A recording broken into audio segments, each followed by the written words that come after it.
Kita awali dengan lafaz basmalah. Bismillahirrahmanirrahim. Assalamualaikum warahmatullahi wabarakatuh. Alhamdulillahi rabbil alamin. Wal 'aqibatu lil muttaqin wa la udwana illa 'alal zalimin. أشهد أن لا إله إلا الله وحده لا شريك له وأشهد أن محمدا عبده ورسوله لا نبي بعده اللهم فصل وسلم وبارك على محمد إمام المرسلين قائد المجاهدين وعلى آله وأصحابه وأنصاره وجنوده ومن تبعهم بإحسان إلى يوم القيامة وبعد فقال تعالى يا أيها الذين آمنوا اتقوا الله حق تقاته ولا تموتن إلا وأنتم مسلمون وقال تعالى يا أيها الذين آمنوا اتقوا الله وكونوا مع الصادقين. Jamaah subuh Masjid Jami Al-Hidayah yang Allah cintai, alhamdulillah kita bersyukur kepada Allah. Kita berada pada hari ini, hari di mana bangsa ini merayakan sekaligus memperingati milad Dirgahayu Republik Indonesia asli Indonesia berarti 79. Kalau hitung usia 79 tahun ini, kalau hitungan manusia, usia manusia ini usia-usia yang bonus. Tapi jika hitung sebagai sebuah bangsa, kita memang sudah merdeka secara de jure, tapi secara de facto rakyat masih banyak menderita. Tapi sebagai bangsa yang mayoritas muslim, kita tetap bersyukur karena suasana bangsa kita ini masih jauh lebih baik jika dibandingkan dengan keadaan saudara-saudara kita di Myanmar, di Sudan, apalagi dibandingkan dengan saudara-saudara kita yang berada di Palestina. Itulah sebabnya pagi hari ini kita akan berusaha untuk memaknai apa itu makna kemerdekaan, terutama kita memaknai kemerdekaan itu pada rumah tangga kita masing-masing. Sudahkah rumah tangga kita merdeka? Saya khawatir Anda sendiri belum merdeka di rumah tangga. Kalau Anda masih takut sama orang rumah, berarti Anda belum merdeka. Lihat wajah-wajah kalian ini gagah kalau di masjid. Kalau pulang ke rumah, kapten kapal, ya, kapolres, kapolda, ya, ada orang yang bawa kapal pesiar, posisinya kapten kapal. Itu kalau di kapal. Kalau di rumah, ABK, anak buah kapal. Ustadz kenapa menyinggung masalah ini? Kemerdekaan itu Pak, dalam makna Islam, ketika kita hanya menghamba, hanya takut kepada Allah. Ingat, merdeka bukan berarti bebas. Kenapa? Karena kita adalah abdun, kita adalah seorang hamba. Yang namanya hamba menyembah kepada Allah. Iyyaka na'budu wa iyyaka nasta'in. Kepadamulah kami semua menyembah, kepadamulah kami semua memohon pertolongan. Kira-kira Ustadz, pilar-pilar kemerdekaan di rumah itu apa? Yang pertama, Merdeka jika rumah tangga kita bebas dari penyembahan terhadap hawa nafsu. Mari kita mulai Quran surat, nama suratnya Al-Jathiyah. Surat yang ke-45. Ya, ini surat yang ke-45 atau surat terakhir di juz 25. Surat 45 Al-Jathiyah ayat 23. Surat Al-Jathiyah surat ke-45 ayat 23. Mana santrinya itu? Ya, Mang baca.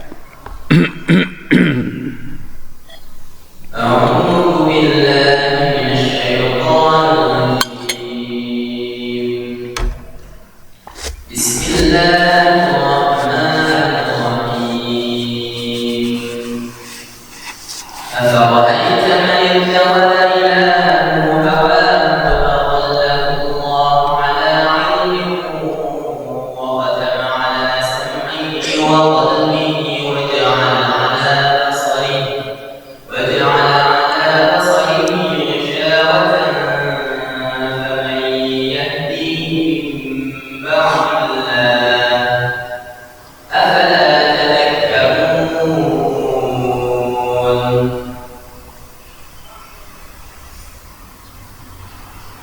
Artinya, Maka pernahkah kamu melihat orang yang menjadikan hawa nafsunya sebagai Tuhannya, dan Allah membiarkannya sesat dengan sepengetahuannya, dan Allah telah mengunci pendengaran dan hatinya, serta meletakkan tutup atas penglihatannya. Maka siapakah yang mampu memberikan petunjuk setelah Allah membiarkannya sesat? Mengapa kamu tidak mengambil pelajaran? afara'aita man ittakhadha ilahahu hawa. Apakah pernahkah kalian melihat orang-orang yang menjadikan hawa nafsunya sebagai Tuhannya? Memang tahun ini agak sedikit tak mengenakan bagi kita umat Islam. 18 orang yang berjilbab itu terpaksa membuka jilbabnya, memotong rambutnya sebatas di atas bahu, dan itu dikatakan atas dasar sukarela. Nggak kebayang itu pertanggungjawaban nanti, masya Allah. Melepas jilbab itu, masya Allah. Memang kalau nafsu itu sudah, tapi menurut saya bukan nafsu ini, gelo itu mah.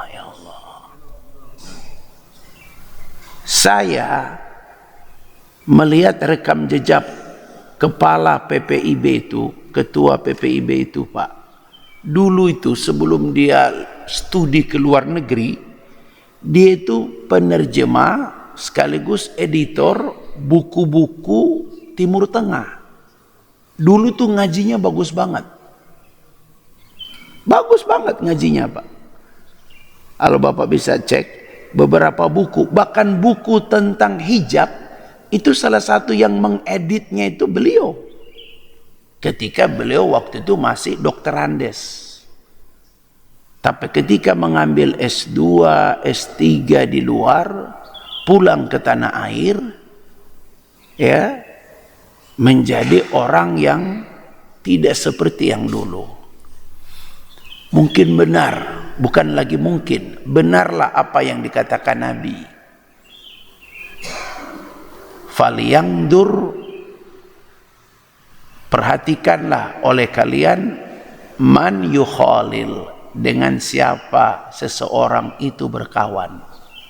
Kalau lengkapnya, almar'u ma'adini khalilihi, seseorang itu tergantung agama temannya. Falyandur man yukhalil, maka perhatikanlah dengan siapa seseorang itu berkawan. Kalau saya lihat orang itu akan berubah dua. Pertama lingkungan, yang kedua falyanzur ila ta'ami. Perhatikanlah apa yang dia makan, dari mana sumber makanannya. Nah, itu dia. Hawa nafsu, Pak, secara umum pintu gerbang utama hawa nafsu itu adalah amarah. Inna nafsa la amaratum bisu. Sesungguhnya nafsu itu menyuruh untuk berbuat keburukan. Yusuf 87. Dan di antara syahwat nafsu yang harus benar-benar kita jaga, terutama di rumah, adalah jangan sampai kita mudah marah kepada anak-anak. Bapak-bapak, mari kita lihat sejenak betapa dalam redaksi-redaksi Al-Quran kita tidak pernah menemukan contoh satupun nabi, contoh satupun orang soleh itu dalam dialog dengan keluarga marah. Nggak pernah. Nggak pernah. Bahkan sebuah dialog yang paling ekstrim, saya bilang ekstrim karena dialog ini diabadikan oleh Allah sampai detik-detik terakhir, akhirnya anaknya mati di depannya. Mari kita perhatikan dialog ini. Saya ingin membawa kita, karena ini memang akhir-akhir ini banyak anak-anak kita yang kemudian menjadi korban.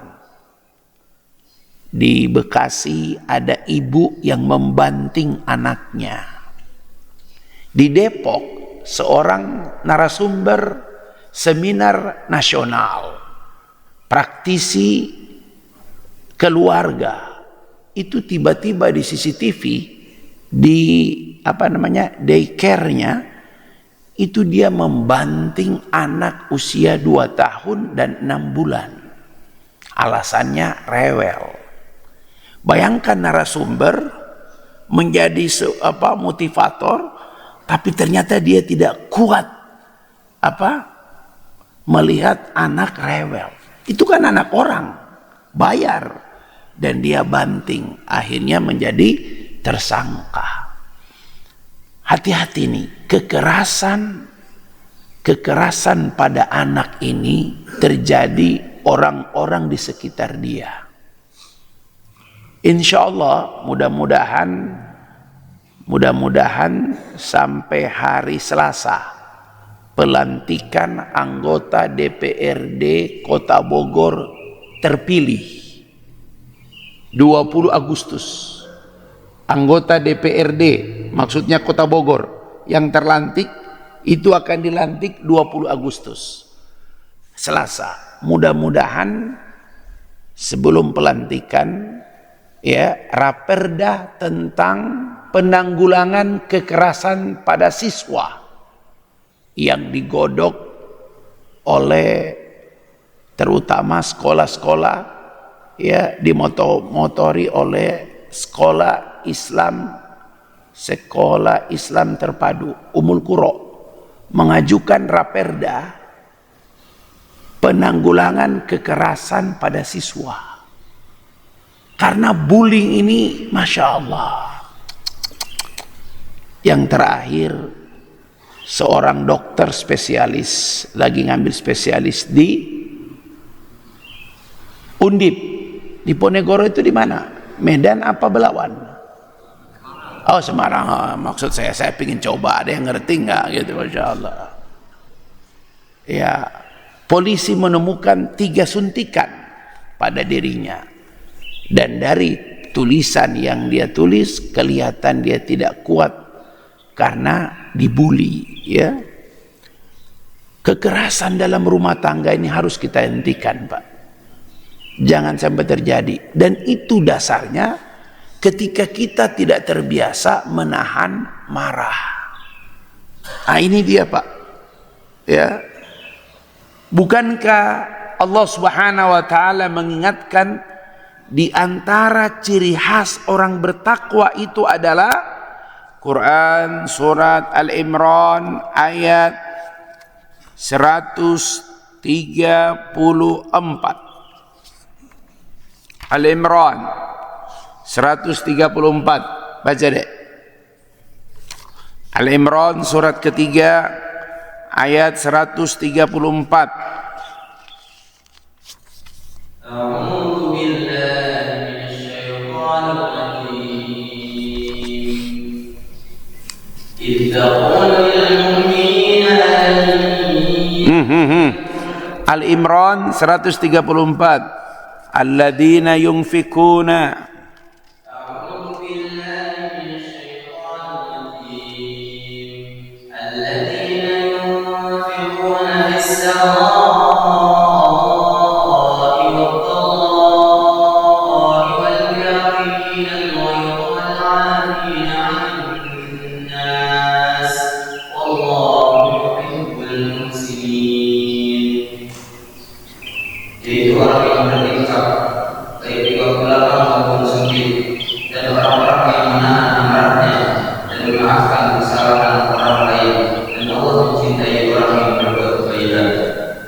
Wal kadhibinal ghaiz, menahan amarah ini memang sifat orang bertakwa. Orang salah bagaimanapun, kalau kita marah tidak akan merubah keadaan.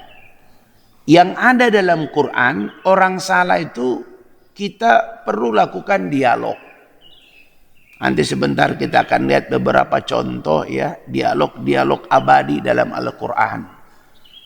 Marah itu Pak, tak ada gunanya. Apakah Nabi pernah marah? Marah kalau sudah terkait umat dan agama. Tapi kalau terkait pribadi dan sebagainya Pak, Nabi tidak marah. Ya, kalau kita kebalikan, kalau pribadi kita marah, tapi kalau terkait agama umat cuek. Nah, itu dia. Ya, mari kita lanjutkan. Al-Imran 159, pojok kanan atas dek, halaman 71, 2 lembar setelahnya. Fabima rahmatin minallahi lintalahum. Mangga. أعوذ بالله من الشيطان الرجيم فبما رحمة من الله لنت لهم ولو كنت فظا غليظ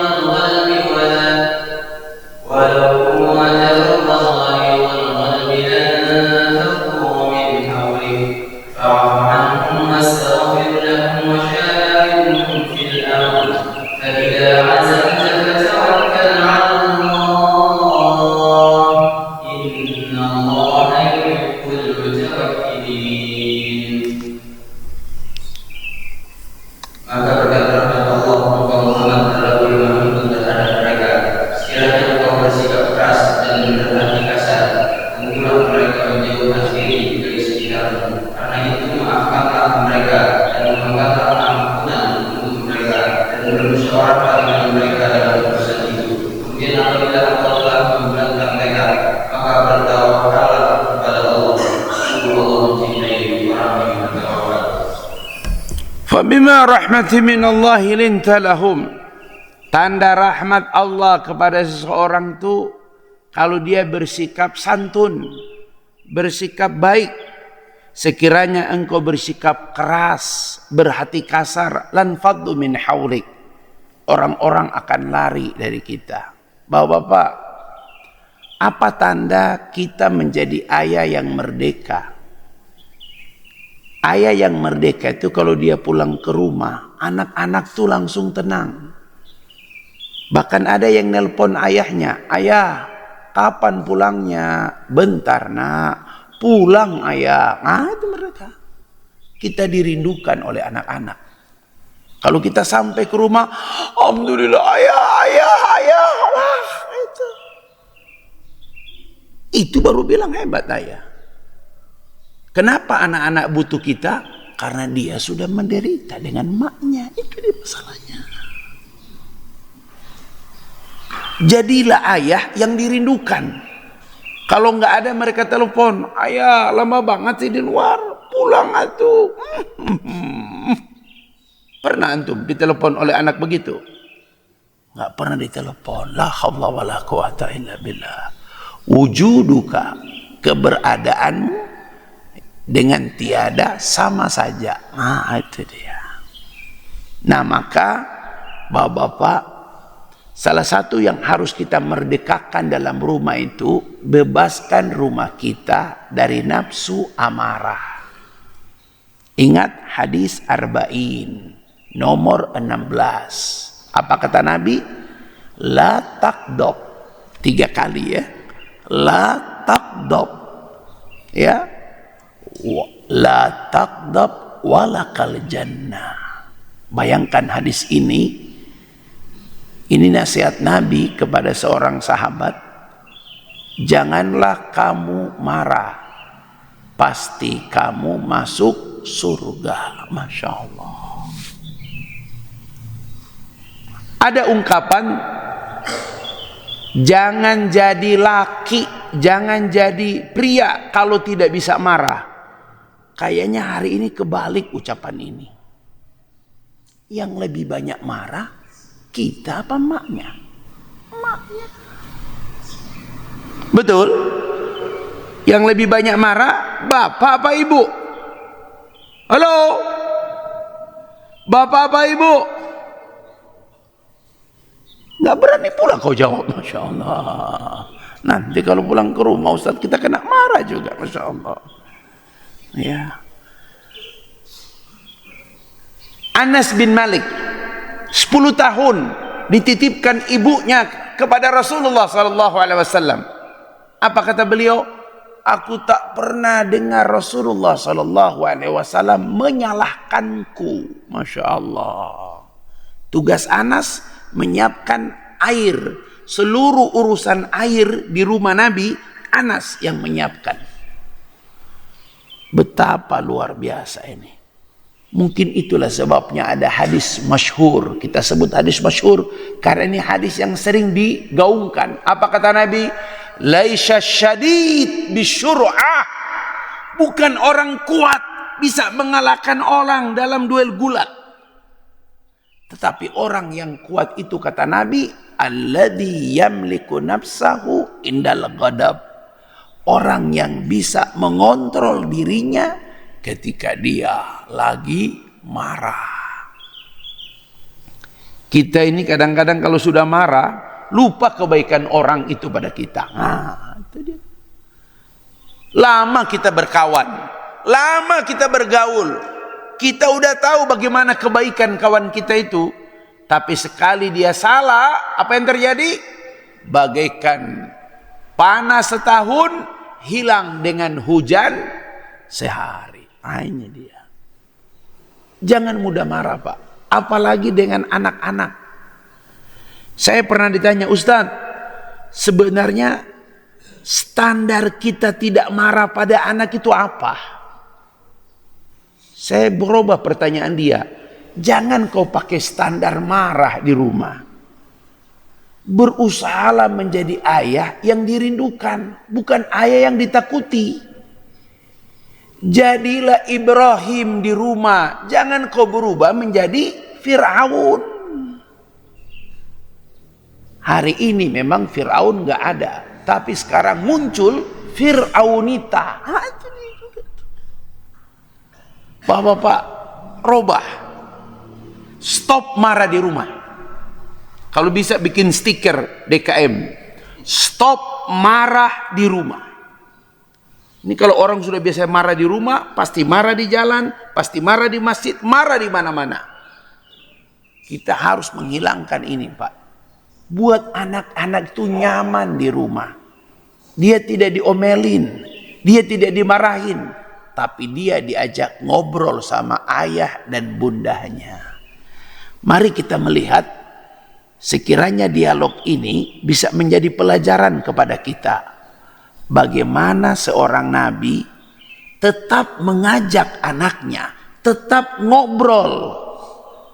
Ada orang bilang, rata-rata orang yang suka marah itu istilahnya apa? Sumbu pendek. Betul? Ya? Orang yang suka marah itu namanya sumbu pendek. Karena kalau sumbu panjang kita bakar ujungnya itu masih lama kan? Tapi kalau sumbu pendek pas tepung, nah itu dia tuh. Salah dikit marah. Ini yang gini-gini nggak boleh duduk di DKM. Ribut terus. Ya. Tenang. Ya. Hati kadang kepala boleh panas tapi hati tetap adem. Kita tahu ini orang pemikirannya berbeda-beda. Ya.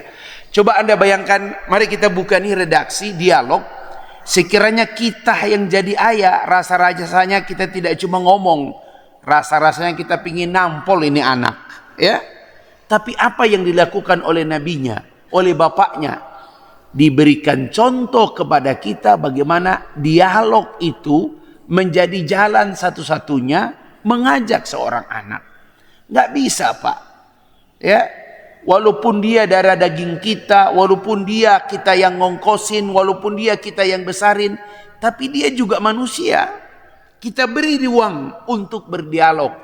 Salah satu kelemahan kita adalah jarang ngobrol dengan anak. Halo, ayah yang paling miskin, ini ucapan saya bukan hadis. Ayah yang paling miskin tuh ayah yang jarang ngobrol dengan anaknya. Bapak pikir dengan mengongkosin anak, ngasih uang, ngasih HP, bayar SPP, kasih tas, sepatu, uang jajan, isi GoPay-nya, isi ShopeePay-nya, nggak cukup, Pak. Kita harus tampil sebagai seorang ayah. Mari kita lihat, ini dialog diabadikan dalam Quran. Dan kalau kita lihat, nggak ada emosi sama sekali. Kita yang baca, pingin nampol ini anak. Ya. Mari buka Quran surat Hud. Dek, baca ini agak panjang dikit, tapi pelan-pelan aja, Dek. Hud. Surat ke-11. Kita lihat bagaimana dialog itu berjalan dengan baik. Walaupun suasananya sudah sangat-sangat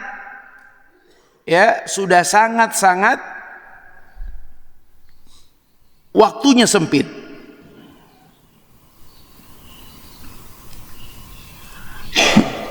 Hud ayat 41, 42, 43, 44, 45. Setengah halaman ini, Dek. Mangga, bismillah, pelan-pelan aja.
Cukup sampai sini dulu, sampai 43. Bapak-bapak, kita dengarkan terjemahannya dulu. Mangga, Dek, baca sampai 43 dulu. Dan dia berkata, naiklah kamu semua ke dalamnya kapal dengan menyebut nama Allah pada waktu berlayar dan berlautnya. Sesungguhnya Tuhanku Maha Pengampun, Maha Penyayang.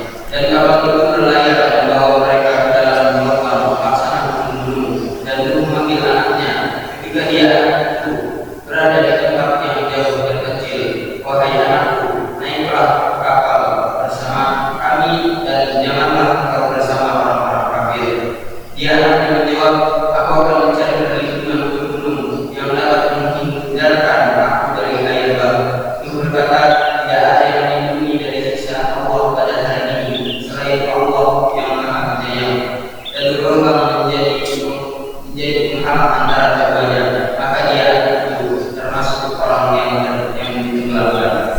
Jadi ini bacaan Arabnya lebih bagus daripada bacaan Indonesianya dia. Gitu. Karena bukan pembaca berita soalnya. Bapak-bapak, di antara sekian banyak dialog dalam Quran, itu lebih banyak dialog ayah dengan anak, bukan dialog ibu dengan anak. Hampir jarang ditemukan dialog seorang ibu dengan anak di Quran. Lebih banyak dialog ayah dengan anak. Maka aneh kalau kita termasuk ayah yang jarang ngobrol dengan anak. Tapi Ustadz, saya kan ngejar khatam. Pak, ada waktunya Bapak baca Quran. Ada waktunya Bapak harus ngobrol dengan anak. Ini kalau kita lihat kejadian, Pak, ingat. Ini anak yang ketiga Nabi Nuh. Di antara sekian banyak anak Nabi Nuh, ya ada Syam, ya. Ini kalau namanya Kan'an. Memang kalau dari nama ini lebih keren, Kan'an, ya Masya Allah. Tapi inilah anak yang memang dari awal dia sudah tidak setuju dengan apa yang dibuat oleh ayahnya. Apa itu? Ketika ayahnya menyampaikan kepadanya bahwa Allah memerintahkan untuk membuat bahtera. Dia yang pertama protes. Kata dia, ayah, kalaupun bahtera itu jadi ayah, emang mau di layar kemana? Ini di atas gurun pasir, tidak ada sungai, lautan tidak terlihat. Itulah sebabnya, gara-gara itu, masyarakat di sekitar negeri itu membuli Nabi Nuh. Dengan cara apa? Bahtera yang sudah jadi mereka jadikan sebagai toilet umum. Semua orang buang air di perahu Nabi Nuh. Jadi bapak-bapak, umat dulu kurang ajar, memang lebih parah memang, Masya Allah. Dan apa yang terjadi? Allah kirimkan wabah kepada mereka. Seluruh penduduk negeri itu bisulan. Besar-besar seperti kelereng. Dan ternyata obatnya nggak ada. Kecuali salah satu penduduk negeri itu buang air di perahu Nabi Nuh. Terpeleset. Ketika dia jatuh minta tolong, diangkat sama penduduk. Dan anehnya seluruh bisulnya hilang. Dan orang-orang yang melihat itu dengan serta-merta mencoba, jijik. Tapi mereka lihat sembuh. Maka kotoran di tubuh orang itu diambil, digosokkan kepada bisul mereka. Tiba-tiba hilang. Maka berita itu tersebar. Perahu Nabi Nuh, Pak, itu bersih kembali karena penduduk berlomba-lomba mengambil kembali kotoran mereka. Karena itulah sumber obat bisul. Masya Allah. Allah dilawan. Masya Allah. Bapak, anak Nabi Nuh ini sampai pada sebuah bukti di mana perahu itu dibuat karena akan datang banjir. Sepertiga bumi mulai tenggelam. Dan perahu itu mulai berlayar. Nabi Nuh mendekati anaknya di tempat terpencil.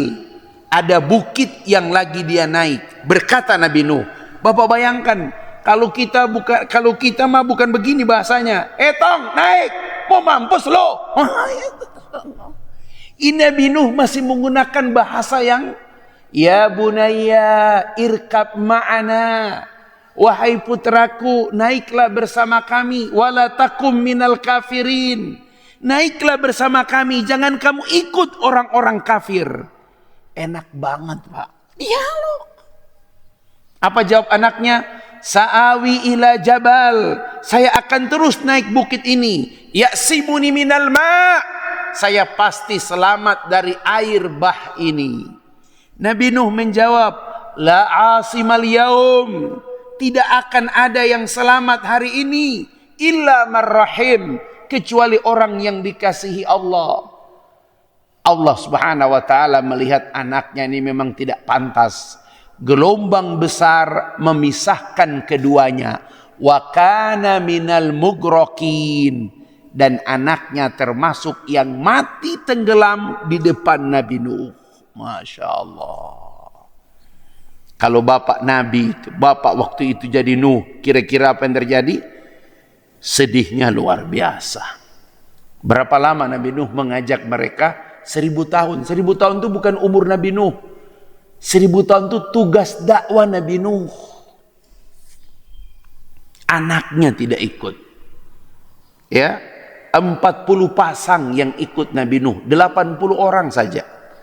Kalau pakai rumus statistik, maka Nabi Nuh, Nabi yang paling gagal dalam sejarah. 1000 tahun hanya ada 40 pasang manusia, 80 orang yang ikut. Tidak termasuk istri dan anaknya. Kata orang Nabi, kok bininya durhaka? Gitu, Masya Allah. Pak, dakwah itu yang penting jalankan tugas dari Allah. Jangan berorientasi hasil. Kalau kita berorientasi hasil, capek. Betul? Coba lihat, orang udah mulai menyindir, kapan nih masjid ini rampung? Apa memang cuma separuh begini dibuat? Nah, yang ngomong itu panggil dia, ya. Kasih tahu dia baik-baik. Nggak usah marah. Di grup tuh nggak usah biasa kita marah-marah, Pak. Capek kalau marah ini, Pak. Ya. Dan apa yang terjadi? Lanjutkan ayat berikutnya. Kita langsung pada ayat 45, 46. Dua ayat inilah yang membuat Nabi Nuh sampai pada titik usaha itu ada titik-titik di mana kita tidak bisa lagi melampaui kemampuan kita sebagai manusia. Ayat 45, wa nada Nuh. Iqra. Wa nada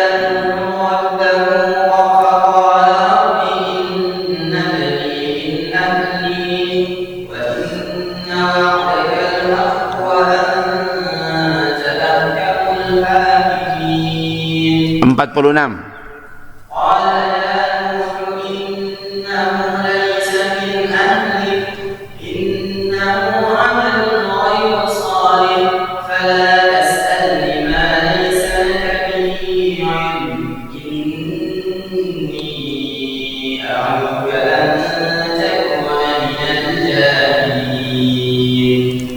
Terjemahannya.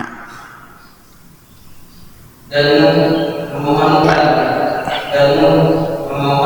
kepada Tuhannya sambil berkata, wahai Tuhanku, sesungguhnya anakku adalah termasuk keluargaku, dan janjimu itu pasti benar. Kau adalah hakim yang paling adil. Difirmankan, wahai Nuh, turunlah dengan selamat sejahtera. Dan dia Allah berfirman, wahai Nuh, sesungguhnya dia bukanlah termasuk keluargamu, karena perbuatannya sungguh tidak baik. Sebab itu engkau jangan memohon kepadaku sesuatu yang tidak engkau ketahui bukannya. Aku menasihatimu agar engkau tidak termasuk orang yang bodoh. Jadi sekali lagi kita lihat ini dua ayat terakhir ini ya. Setelah anaknya meninggal, apakah harapan itu putus? Enggak. Ini ayat yang luar biasa. Wajar kalau dia memang dalam Quran di antara manusia yang terpilih, Al-Mustafa itu Nuh. Profesor Dr. Muhammad As-Salabi menulis Nuh 1000 halaman. Ini salah satu pakar sejarah Timur Tengah. Kenapa? Di antara 4 manusia yang dipilih oleh Allah, yang terbaik di zamannya Nuh. Inna Allah astafa Adama wa Nuhan wa ala Ibrahim wa ala Imran alal alamin. Nabi Nuh ini memang luar biasa, Pak. Sampai pada detik dia melihat anaknya mati tenggelam, dia berkata pada Tuhannya. Apa bahasanya? Ya, luar biasa Nabi Nuh. Ini Pak, hampir semua orang tua punya feel. Apa tuh feel? Rasa. Kalau dia bukan seorang ayah, nggak mungkin dia ngomong seperti ini. Apa itu? Wa qala wa nada Nuh Rabbi inna bani min ahli. Ya Rob, bagaimanapun dia darah dagingku. Masya Allah. Wa inna wa'dakal haq Bukankah janjimu adalah benar? Wa anta ahkamul hakimin. Dan engkau hakim yang paling bijak. Kira-kira apa bahasa maknanya ini, Pak? Inilah bahasa tubuh seorang ayah. Ya Rob, bagaimanapun dia putraku. Walaupun dia salah anaknya, walaupun anaknya tetap durhaka, tetapi perasaan seorang ayah tetap menganggap dia anaknya. Hari ini saya melihat seorang David Bayu, mohon maaf saya sebut namanya.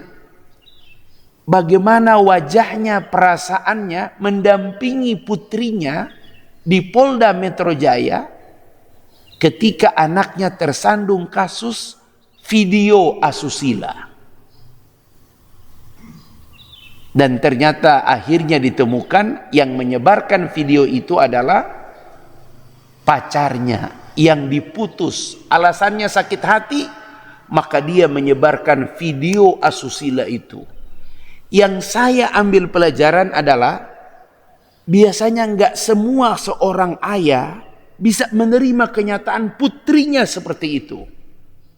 Dia buang rasa harga dirinya, dia tutup dengan topi putrinya, pakai masker. Sekalipun di media sosial sudah ini, dia dampingi anaknya dalam proses pemeriksaan di Polda. Wartawan menggerubuti. Dengan tegar dia ngomong tapi dia tutup wajah anaknya. Itulah seorang ayah. Ayah itu pelindung. Dia penjaga. Dia lindungi anaknya. Seperti Nuh. Dia berkata pada Tuhannya, Ya Rabbi inna bani min ahli. Bagaimanapun dia darah dagingku. Inna wa'dakal haq, bukankah janjimu selalu benar? Wa anta ahkamul hakimin, dan engkau hakim yang paling bijak. Ada tersirat Nuh pingin kebijakan khusus. Ya Rob, bukankah aku 1000 tahun menyuruh apa yang kau perintahkan? Tolong ya Rob, dia putraku. Tidak sedikit kita ambil jalan belakang demi anak-anak kita. Tidak sedikit Pak. Kalau anak kita tidak diterima, kita lewat jalur belakang. Ustadz, ada kenalan enggak? Anak saya enggak keterima di SMA 1. Bisa bantu enggak? Aduh Bu, Ustadz bukan kepala dinas, tapi kan Ustadz. Ini Nuh, cuma memang pada hal-hal tertentu Allah membuat sebuah kenyataan. Lihat ayat 46. Apa kata Allah? Ya Nuh, innahu laisa min ahlik. Ini yang paling parah. Ini yang paling kita takutkan dalam hidup kita. Apa itu?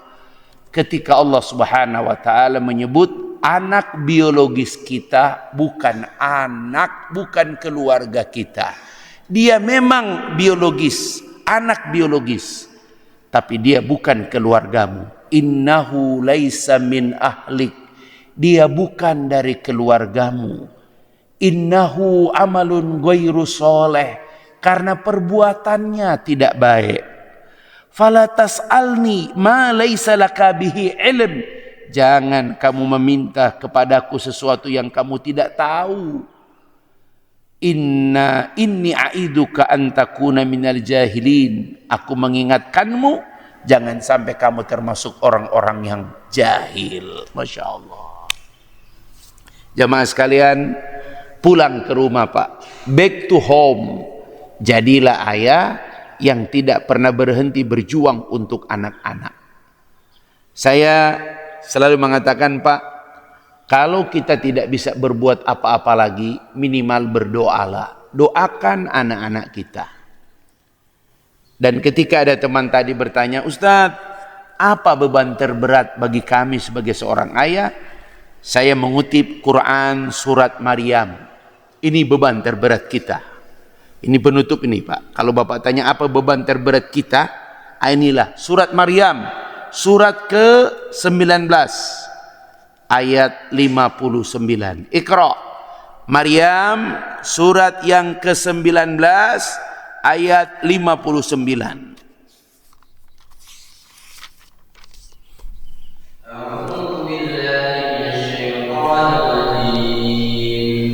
Bismillah.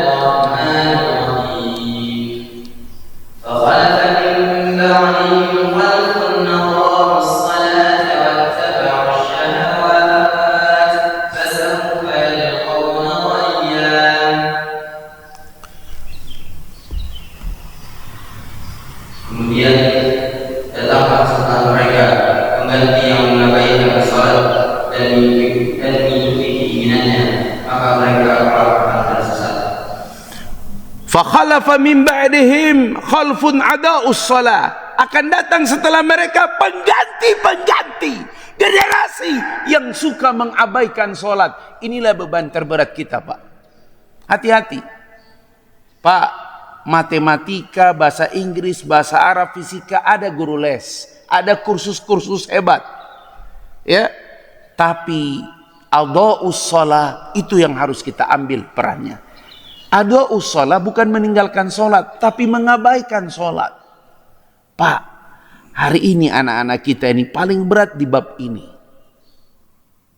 Bapak sering ke masjid, Pak, ajaklah anak ke masjid. Ya, kadang-kadang seorang kiai telepon saya tengah malam, jam 11. Ustaz Yasir, ada di Bogor, ada Pak Kiai. Boleh bantu saya? Datanglah ke rumah saya. Saya datang ke rumahnya. Ada apa Pak Kiai? Anak saya belum pulang Pak Ustaz. Tolong Pak Ustaz nasihatin kalau dia pulang. Kenapa bukan Pak Kiai? Saya takut Ustaz. Kalau nanti saya marah pada anak saya, keluar kata-kata dari saya takut anak itu akan dikutuk oleh Allah. Istighfar ya Rasulullah, astagfirullah. Malam itu saya menunggu anaknya. Sampai anaknya pulang, saya ajak dia bercerita. Saya cerita tentang ayahnya. Bagaimana banggahnya saya pada ayahnya. Bagaimana baiknya ayahnya kepada orang banyak. Dan saya minta cuma satu padanya. Kau hormati ayahmu nak. Kadang ada kiai hebat di mana-mana Pak. Saya dipanggil.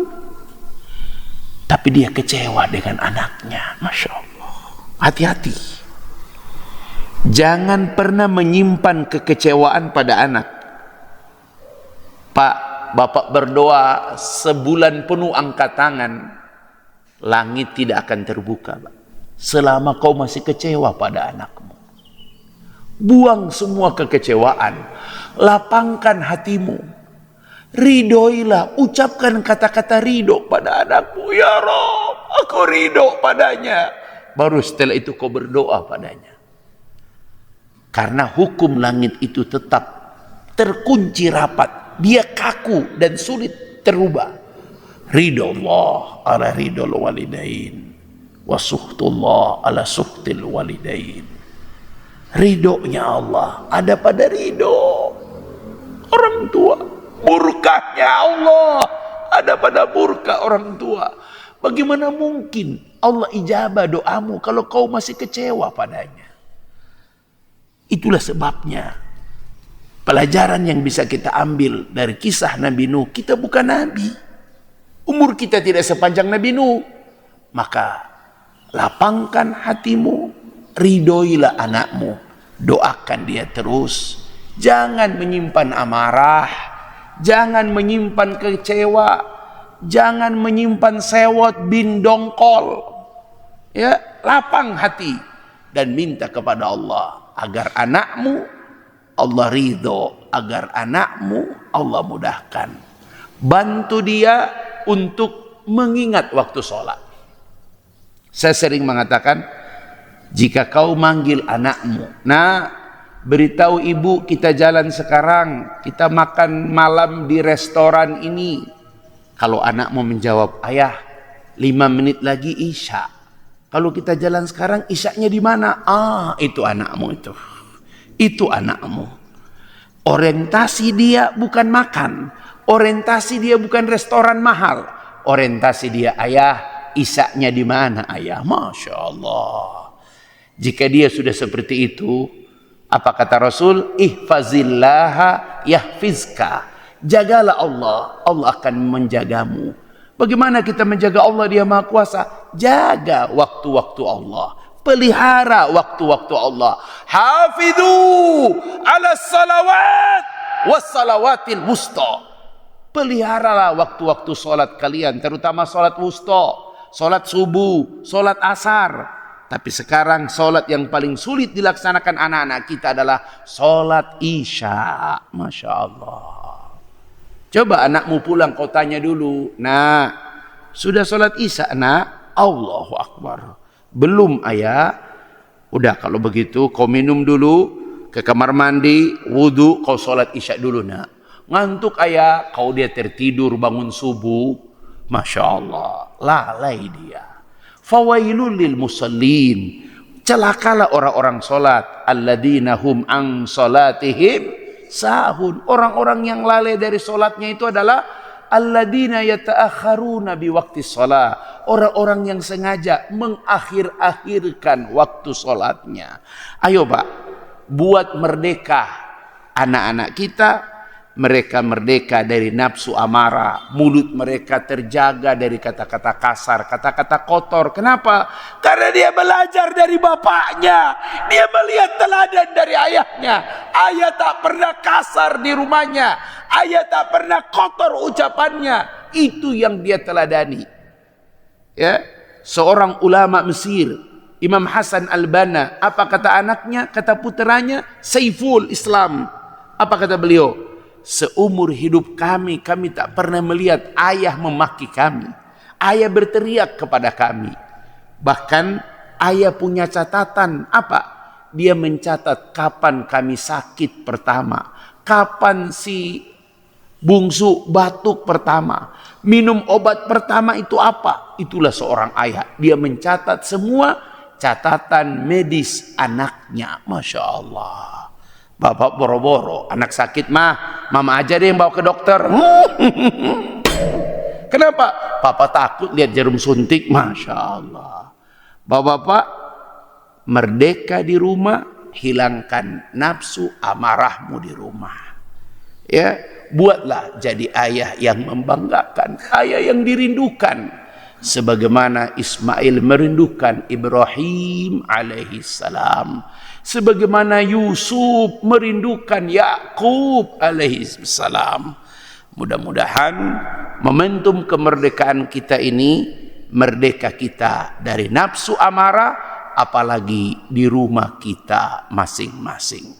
Back to home, doakan anak-anak kita, semoga dia menjadi soleh, solehat, cerdas, kuat, sehat, dan mudah-mudahan menjadi pemimpin bangsa di masa depan. Sebagaimana doa kita, Allahumma Rabbana hablana min azwazina wa zuriyatina qurrata a'yun waj'alna lil muttaqina imama. Jadikanlah kami, pasangan kami, anak-anak kami menyejukkan hati kami karena taat kepadamu, dan jadikan kami pemimpin bagi orang-orang bertakwa.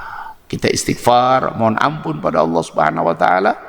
Di hari kemerdekaan ini semoga kita bisa merdeka dari nafsu amarah. Allahumma salli ala Muhammad wa ala ali Muhammad. Astaghfirullahaladzim, astaghfirullahaladzim, astaghfirullahaladzim. Allahumma ya Allah, Rabbi ja'alna muqimas shalah wa min dzurriyyatina rabbana wa taqabbal du'a. Ya Allah, Nabimu Ibrahim pernah berdoa di depan Ka'bahmu, jadikanlah aku dan anak-anak keturunanku orang-orang yang senantiasa mendirikan sholat. Ya Rab, kabulkan permohonan kami. Ampuni jika si kakak ya Allah masih sering lalai waktu sholatnya. Ampuni ya Allah jika si kakak belum mampu memberi contoh terbaik bagi adik-adiknya. Allahumma ya Allah, lindungi anak-anak kami dari kata-kata yang kasar, kata-kata yang kotor, apalagi pada bundanya. Jauhkan mereka dari fitnah pergaulan bebas. Jauhkan mereka dari fitnah akhir zaman. Jauhkan mereka dari pemimpin yang zalim. Jauhkan mereka dari teman yang dengki. Allahumma ya Allah, jika dia belum dapat jodoh, mudahkan jodohnya. Jika belum tuntas pendidikannya, ya Allah beri dia kemampuan menyelesaikan pendidikannya dengan baik. Ya Rabb, lindungi anak-anak perempuan kami ya Allah. Beri mereka jodoh laki-laki yang bertanggung jawab dan takut kepadamu ya Allah. Allahumma ya Allah, Rabbana taqabbal minna innaka antas sami'ul alim wa tub alaina ya Allah innaka antat tawwabur rahim. Wa sallallahu ala Muhammad wa ala alihi wa baraka wa sallam. Walhamdulillahi rabbil alamin. Subhanaka Allahumma wa bihamdik asyhadu an la ilaha illa anta astaghfiruka wa atubu ilaik. Wallahu muwaffiq ila aqwamit thariq fastabiqul khairat. Wassalamu alaikum warahmatullahi wabarakatuh.